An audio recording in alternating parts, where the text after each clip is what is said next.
Hi everyone, welcome back to another episode of Journey to Purpose. This week I have the fascinating Natasha Joy Price. She is an energy therapist. Natasha, welcome. Thank you for being here. Thank you very much for having me. The first very easy question is where in the world you are? And obviously I know by your accent. Well, I'm in the UK. I'm in the county of Suffolk. So it's north of London, very rural, open fields. It's a very pretty county. Lots of history as well. Definitely.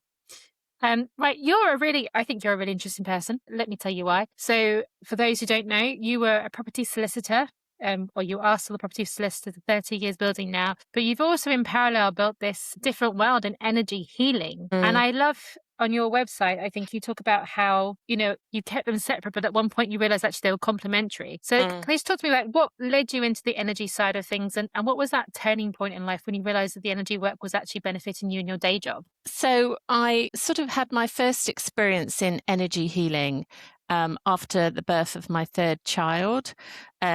He was a big baby and he was born in the hottest week of the year. And I had terrible swollen ankles. Oh. And my mother said to me, why don't you go and have a Reiki? And I'd never even heard the word. I didn't know anything about it. Up to that point, I was a lawyer. I lived on a very residential development with my husband and 3 kids. I had a very, happy, ordinary life. There was nothing, I wasn't into spirituality. I wasn't into anything like that. I was just surviving, I suppose, getting on with it. So I hadn't even heard the word. I didn't know what it was about but it was my mother. So I trusted her. It was a lady that taught her Tai Chi. And so I went to see Rosie and I don't think I relaxed at all. I had my eyes closed, but I was thinking, what's she doing? Where is she? And I think that was part and parcel of my life at that time as well. Very busy. Young mums are busy and trying to juggle work and all the rest of it. But I had a very, very bizarre experience. And instead of frightening me, the walls of my sort of very normal life exploded, fell down, however you want to say it. And I just thought, how have I got to this age not knowing that this existed? What is it? Where have they come from? And my mind just went into overdrive. And I didn't actually tell anybody for a long time because I thought they're going to think I'm mad as a hatter. I'm not. But I wasn't frightened. I just was absolutely fascinated. So the way I dealt with it, got on with my normal life, but I just studied. I was like a sponge. So I learned Reiki and I just read a huge amount and I ended up doing a master's in parapsychology and just all this information just in a way, in an effort, not to have a business or to give sessions to anybody or anything like that. I was just fascinated. I wanted to know, what is it? What's it all about, sort of thing? And that's what set me off. So I didn't sort of combine my 2 lives at all. But what I did, kept getting comments from people who used to say to me, you're the calmest solicitor I've ever met. You're so calm. You calm a room. And it was like a repeat comment. And I thought, yes, I am calm. And what's that about? And then I began to realize that actually what I was doing in the energy healing world was keeping me centered and balanced because the corporate world was so stressful and ego-driven, really, to a large extent. And, I'd be waking up at night when I was a young solicitor. I haven't done that. I'm going to get into trouble for that. There was always that level of anxiety, lying underneath almost. And working with the energy healing just sort of kept me really centered and balanced. That my corporate job didn't change, but the way I reacted to it did. And so I realized that the energy healing was, the factor that was keeping me very centered and very balanced and was really reducing the anxiety and the stress levels. Yeah. And so I've never crossed them, never sort of merged them together. And now I'm about to retire. So that won't be, but I can see that it's kept me, very centered and balanced. I mean, whenever I think of anything to do with law and lawyers, and obviously you have the Hollywood view of shouting, dramatic, intense. But I can imagine how if you're sitting here in a sea of calm around, even if it's not quite the Hollywood version, but just a sea of calm around deadlines and stresses, and you will stand out quite substantially as this random sea of calmness in a craziness, crazy environments. Yeah, absolutely. And a lot of the time, my clients, clients would end up telling me about their lives and just things that they wouldn't normally tell me about. And I realized that that was just because they could sense, how calm I was. They could sense something else when I spoke to them. So yeah, and I think if you are, if you are this calm island, it does ripple out to other people. They notice it, and I think they are affected by it eventually. Definitely. So there's a couple of things I want just to get some definitions for you, people who don't know what these things are. The first one is your master's in parapsychology. So what is Yes. that for those who don't know?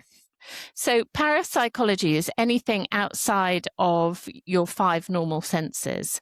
So it's like paranormal or metaphysical events that we look at. So we looked at sort of alien abduction and or sort of weird and wonderful things. So yeah, I find it fascinating. But yeah, things like mediumship and psychic abilities and, remote viewing and those sort of abilities and events that happen. And for the people who may not believe in a lot of this stuff, how would you sort of address those kind of, like, is this really real? I mean, like, the only one I think is interesting, because I think statistically speaking, we can't be alone. Like, we can't be the only planet in the entire universe. Yes. And I know that NASA has released files recently. I've not read them, but so I think there are things that, like, science can explain more easily, or probability can explain, but some things that seem more far-fetched.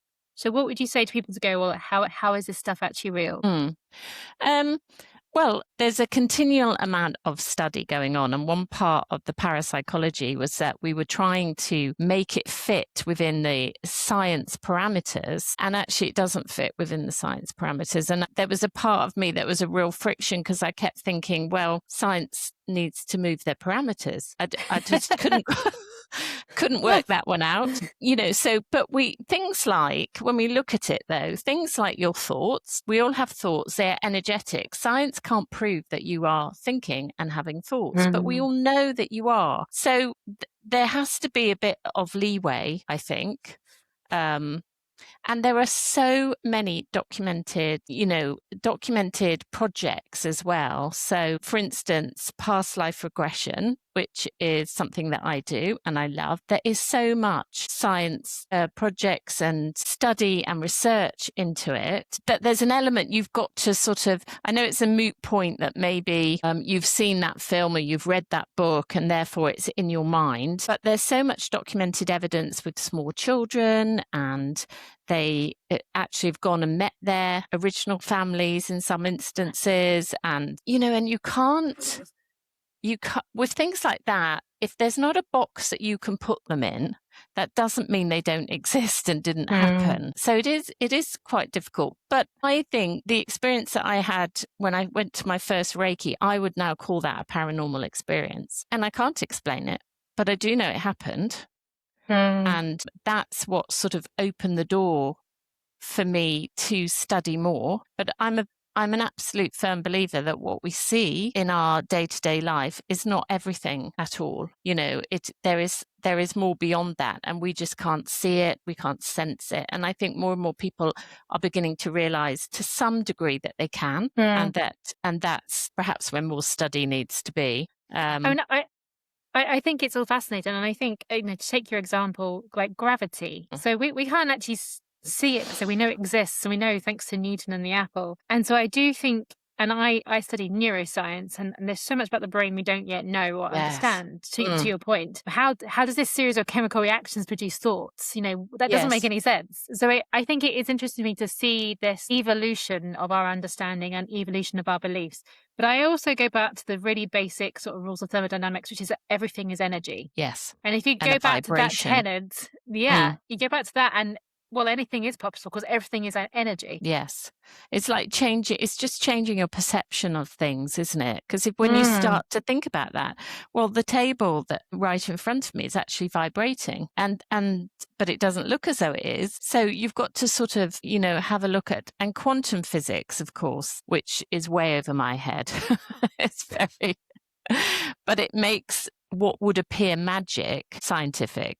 So distance healing. It explains distance healing, how I can send energetic healing across the world and that person can feel it instantaneously. So I think there is, and like you mentioned, the brain, I mean, the capacity of the brain is amazing and we don't use hardly any part of that. But when you start looking into it and you start discovering and you start having experiences, like I studied past life regression therapy. So I was the client numerous times, and the experiences and the visuals and the emotions that I felt made me believe that it's not made up or something that I've seen in a film. But I think people have to make that decision for themselves. But I think the more and more that we are studying and looking at, and I would say to people who are complete skeptics, well, go and try it.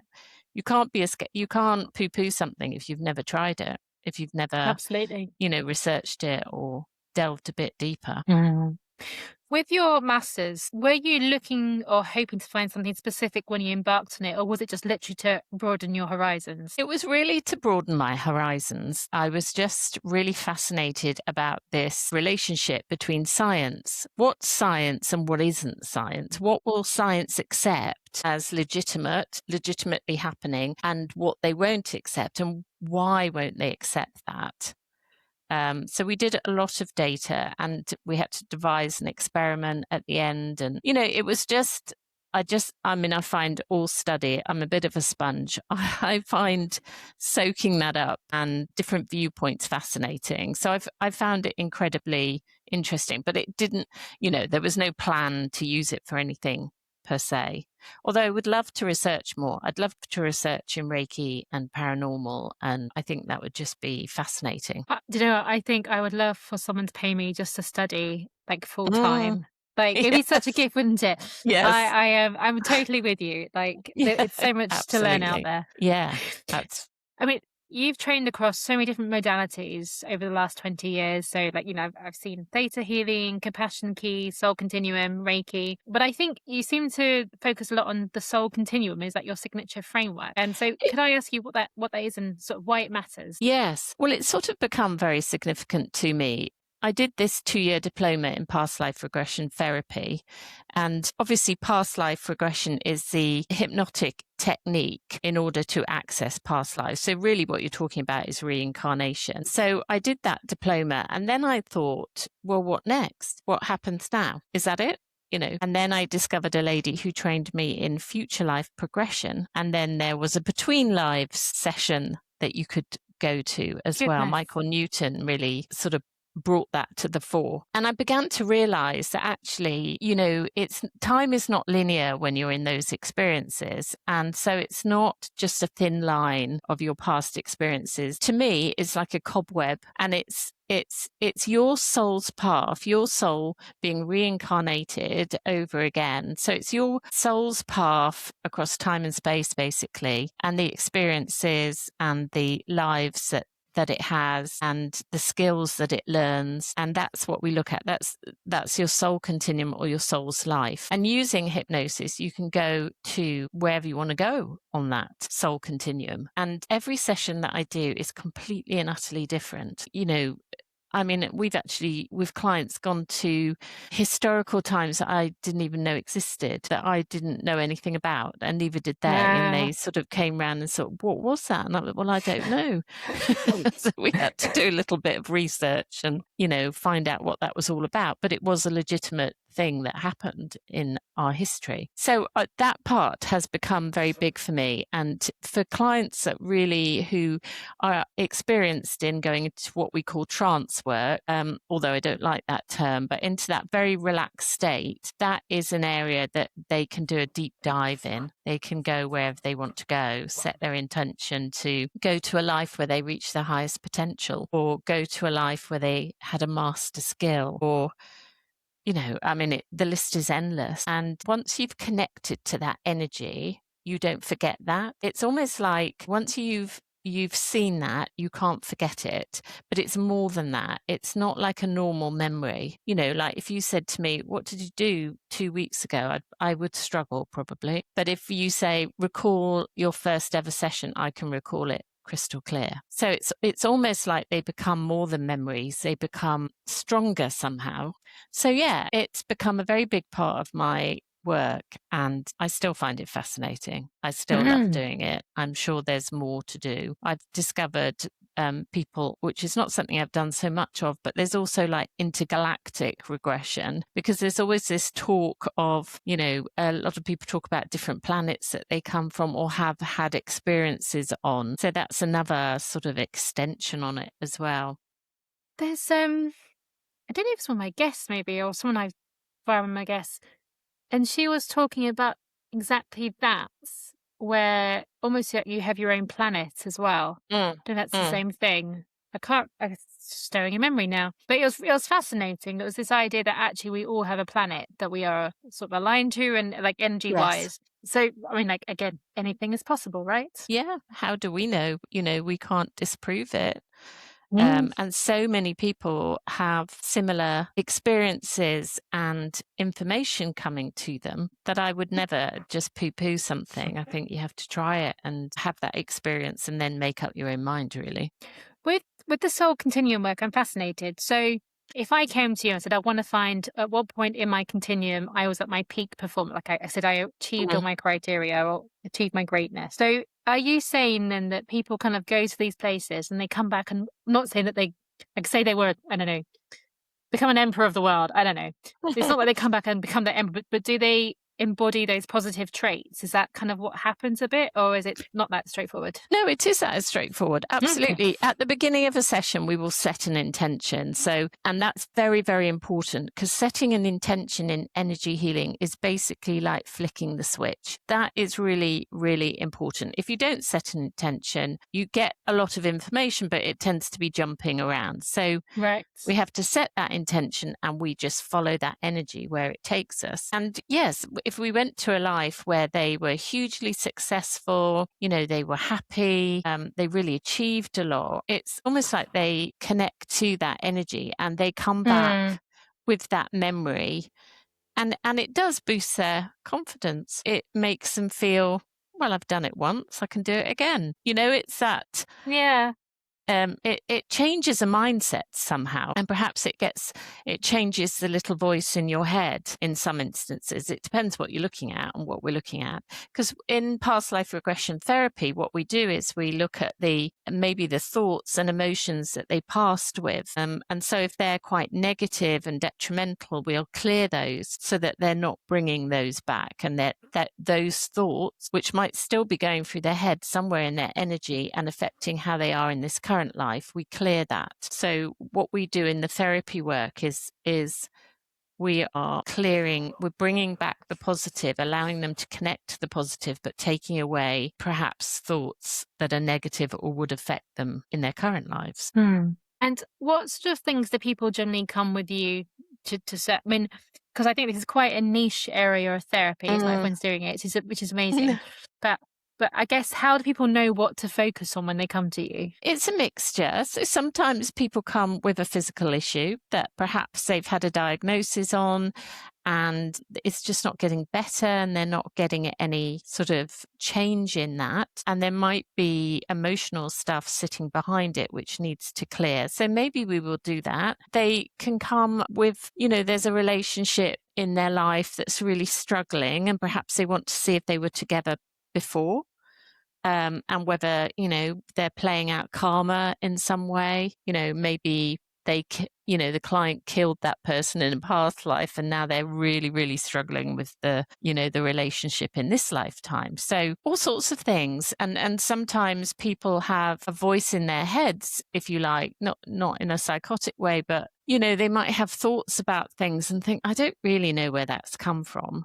Or phobias about things, you know, maybe phobia about water. There's nothing in this lifetime that's ever happened to them. So why are they absolutely terrified of open water? Or, you know, or they might be having dreams. Often they have dreams of imagery and they can't explain it. And it's, you know, it's repeated, and they come, and maybe we explore whether that relates to a past life. So all sorts of things they can come. And sometimes people just come and say, oh, I just want to know what I was, you know, and whether I was famous. That's a biggie. Whether I was Cleopatra, or someone. And I have to explain that's very unusual.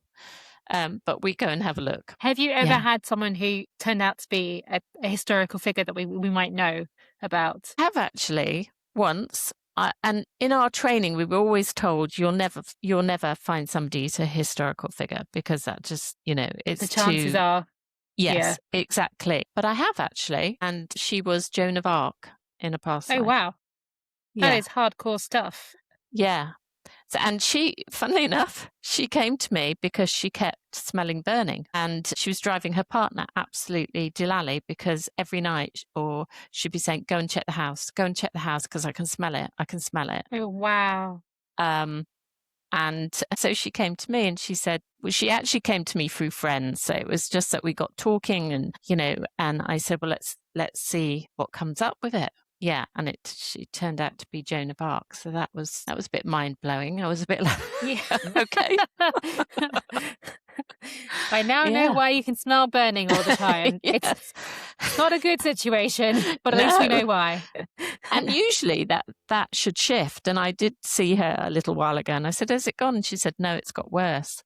So what that means is there's something else there that we need to clear. Maybe there's more emotional stuff. We weren't exploring on that basis, and maybe there is more to clear for her. But yeah, normally if you've cleared everything, you come back and there is a shift in this lifetime for whatever we've looked at.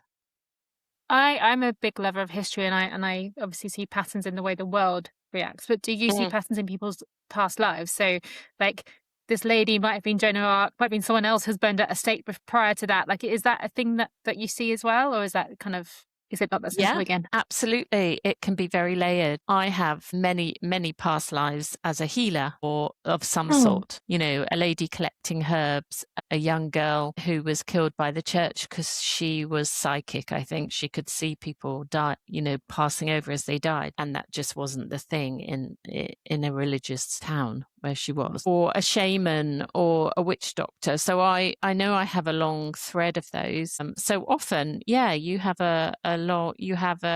it's often quite layered depending on what you're looking at. And presumably that's because, one, that's part of your life purpose, to be a healer or to be part of that in some way, or you're not learning the lesson and it's being repeated in some way. But yes, it can be quite layered. It strikes me, so I've done clinical hypnotherapy as well, and I, got the Therapeutic Alliance and all the trusts and things that you build up. But when you're going into past life or even future life, I think there's a level of trust there that is next level, because of you're dealing with so much built up potential trauma, hopefully not always trauma, but that's generally why people come.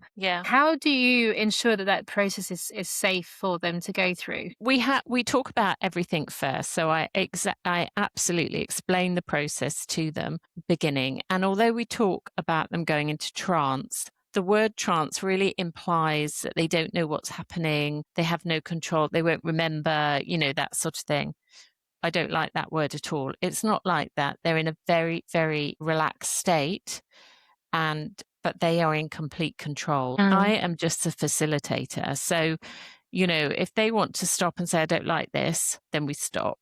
Or they can sit up and open their eyes. There's nothing that stops them, controlling the session. And I explain, I'm not there to make them be a chicken or, and put those words, like the stage hypnosis or anything like that. We go through all of that.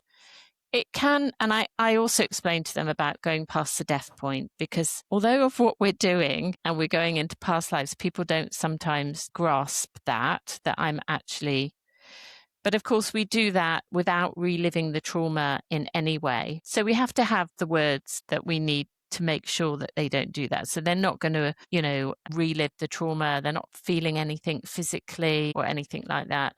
And before the session, we will also set up a safe place as well. So I take them through visualization to a safe place that they can go. And then we go from there. But usually, even when it can be very emotional for people, and we are clearing the negative emotional baggage, I suppose, that they're carrying, we then transpose all of that and we transmute all of that in a way that I was taught. And usually it's very, very successful. And normally they say to me, I have slept so deeply. And, after a few days, I feel amazing. I feel good. So normally there's a very positive shift. If, like the lady, she was still smelling the burning, I usually say, let's do that one again.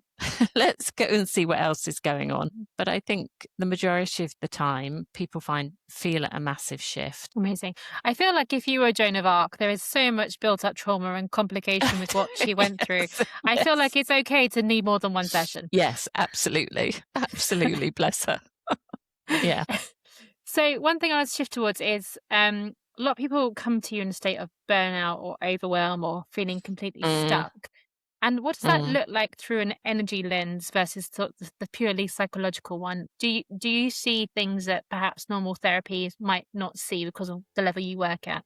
Well, I think it shows up in the way that burnout does, in that people are obviously often, they're exhausted, they're just running on empty, no matter how much they sleep, that doesn't help them. They're sick all the time, that's often burnout, whether it's work or life. Or often, though, in the way that I can help them, perhaps in the sessions that I do, is look at the emotional side that's going on as well in their energy.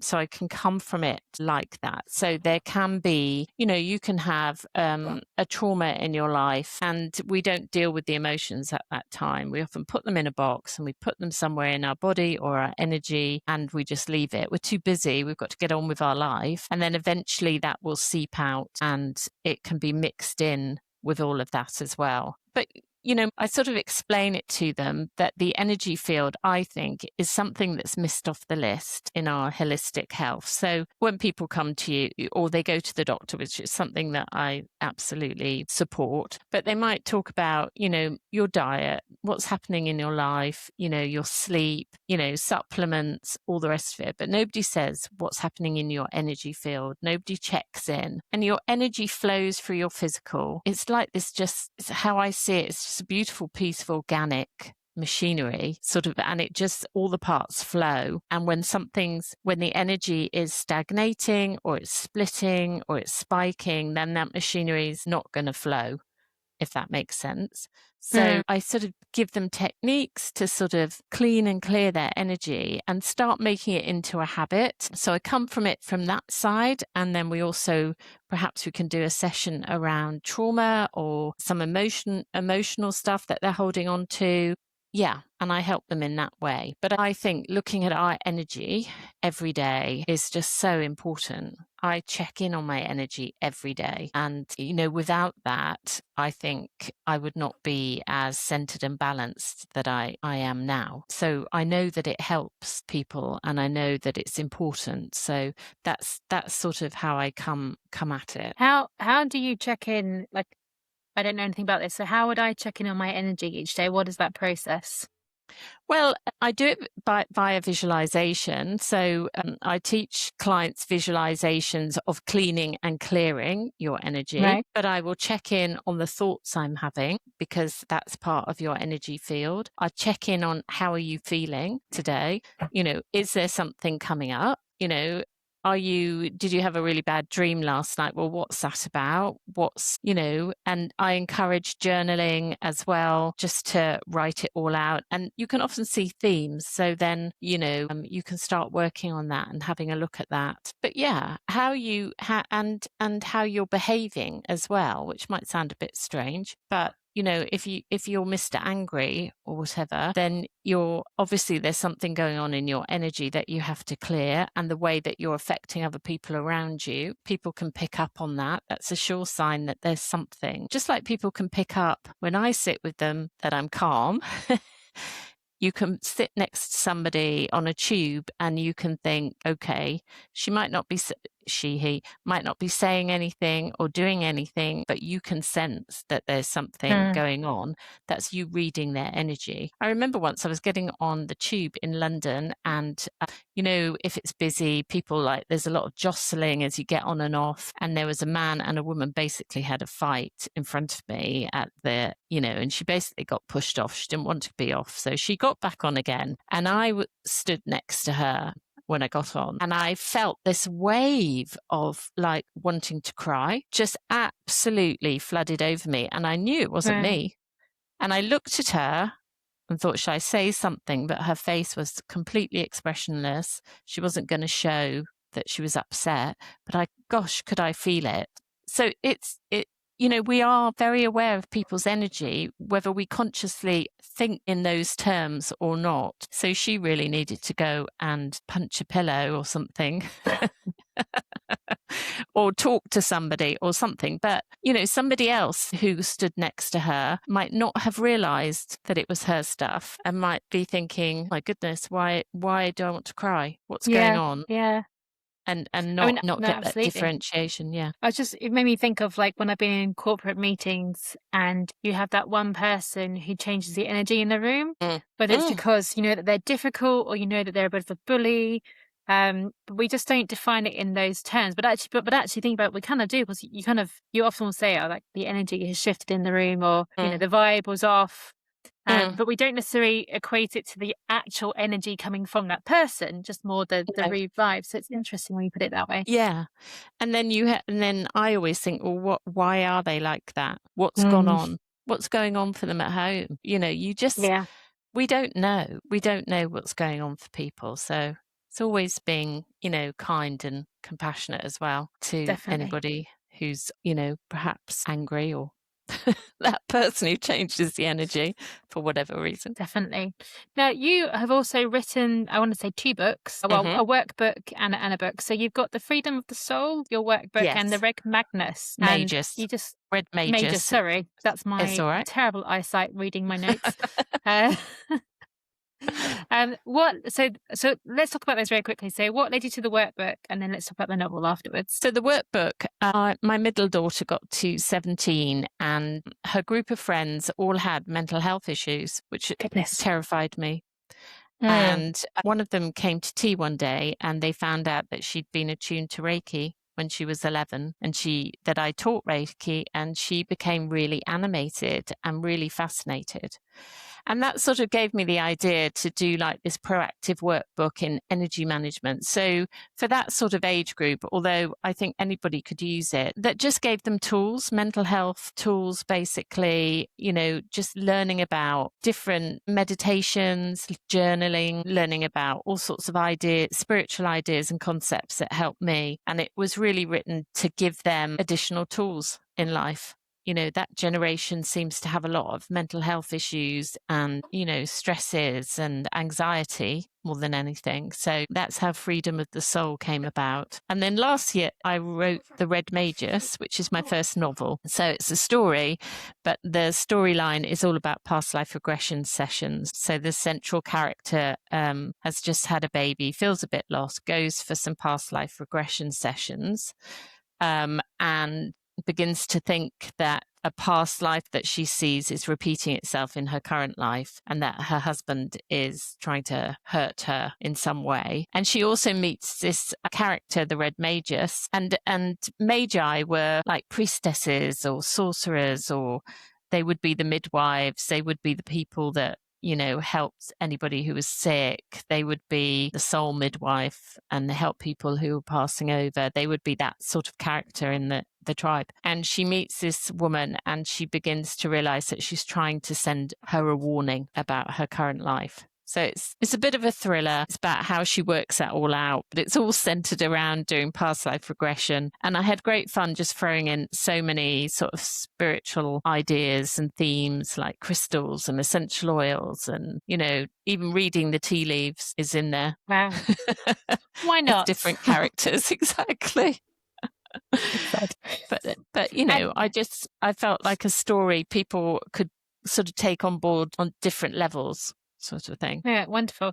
We often talk about writing as a therapy in itself. Do you find that, or do you or is it a different process for you? No, absolutely. When I was working as a lawyer, I would often come home and just write, because it sort of, when you're working as a lawyer, there is not any creativity really. You are confined to rules and regulations and laws, and you have to do things a certain way. So it doesn't promote creativity. So I miss that. So I would often come home and just write just right, not have anything in mind. It was just a way of, balancing out, de-stressing at the end of the day. So I really enjoy that element of it. But I don't write from page 1 to the last page. It's sort of like a spiral. It's just, I often come out with the middle scene and then think, oh, how am I going to work that one? How am I going to work that into a story? But yes. Very cool. And talking about creativity, I read that one of the things you want to do is rewild a field. Is I'd that love right? to. Yeah. Where does that come from? I absolutely love trees, and I really feel that trees, I do something called Celtic Reiki, and that's really looking at what the Celts believed, and they gave a symbol to all of the trees, and they use the trees medicinally and for emotional elements as well. And that became our first alphabet. That became our first writing. So they really they lived in the trees at that time, and they really recognized the importance of trees. And now, of course, like the Japanese have introduced forest bathing, and science has shown that trees give out compounds that do help our mental health. And, so I really feel that there's more to trees than we know, that we understand at the moment. But I would love to have a field and just rewild it with Suffolk trees and Suffolk weeds, because then you attract certain butterflies that usually are only in Suffolk. So yeah, that would be a dream of mine, and I could let my dogs loose in it. I bet. Great. Living in a forest as I do, I votes for trees. Yes, they definitely are brilliant. Yes. And finally, how do you actually do your work? So is it in person? Is it online? Is there a mix? It's a mix. So nowadays, more and more is done online. But I had a client for a couple of years. She came for theta sessions, and she wanted to be attuned to Reiki. So we actually did it via Zoom, and it was really successful. So it is a mix of things. Yeah, definitely. And if people want to find you, work with you, learn more about your books or your work, how can they do that? They can have a look at my website, which is dandeliontherapies.co.uk, and contact me that way as well. And they can look at my podcast as well on there. Perfect. And we'll go in the show notes. Yeah, lovely. Thank you. Thank you so much, Natasha. It's been really interesting. I wish you well with your retirement. Thank you very much. Get your field rewilded as well. It's good to have hobbies. Yeah, absolutely. That's my goal. Good girl. Thank you so much. My pleasure.